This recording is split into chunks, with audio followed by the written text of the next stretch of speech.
And we're going to wrap up this week's show with a couple of fan questions. We're going to go rapid fire here, and we'll move through them as quickly as you want. But on this topic, friend of the show, Drew Landry, writes in, he says, the old mentality was you had to work to keep your spot. Is that what kept you working these matches despite the injury? I'm sorry. Yep, 100%. Yep. And a personal pride. I just learned early on, I pulled a groin pull really, really bad one time when I first started, and I was in Pensacola. I hadn't been in the business 2 years yet, and pulled my groin pretty bad there, and for like 7 or 8 days, because back then we were wrestling every single day. I couldn't wrestle, but I went down on crutches, which I really needed to get down there, and did a little something with the crutch and got out of there. But at least I made an appearance. I was there. I was advertised, and I was there doing something. Next up is Brian Haremza, and he wants to know, you were injured most of this month. Was there ever any talk of forfeiting the TV title, or was that a non-issue? I don't remember it coming up. I don't know how many days I actually missed. To be honest with you, but I don't remember a conversation about that. All right. AFS top guy Bobby says, at what point, any time that you were injured, did you decide to have the injury addressed? So was there ever an injury where you were like, okay, I'm getting this taken care of? And was there ever a serious situation like that for you that you can recall? Yeah. The first time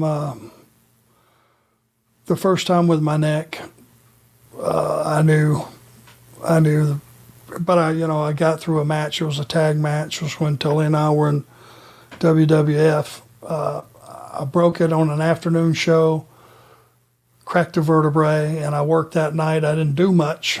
I just pretty much stomped, but I knew, when I heard that,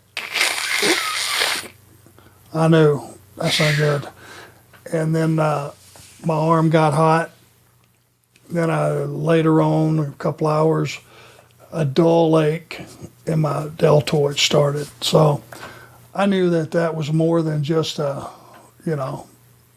getting my bell rung. It was the start of something bad. The groin injuries were bad. A couple of those.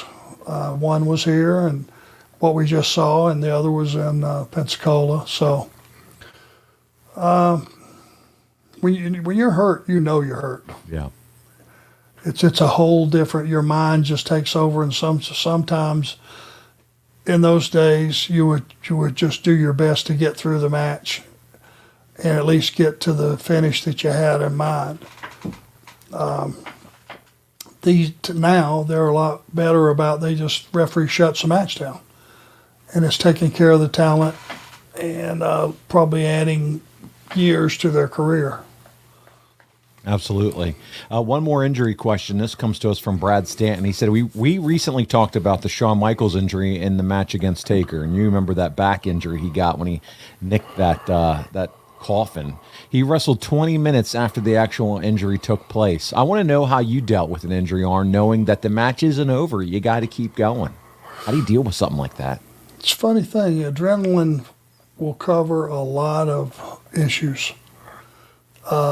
If you got that adrenaline rush and the audience is into it, it's a funny thing. It will help you mask pain. It will give you energy, believe it or not. It's I don't know. It's a funny thing. You go into almost just like autopilot. You're doing more reacting to what the other guy's doing, and when you see that a guy's hurt, immediately that's why it's so important that guys have experience. They can recognize a guy's hurt, doesn't even know he's hurt. When you get knocked out but you're still awake is one of the weirdest things there's ever been, because you're still seeing and you're still hearing, but you're like, it's just a fixed, I don't know, you're looking at a picture and it's just a fixed picture, but you can still hear, but you have no idea where you're at as far as in the match or what you're doing.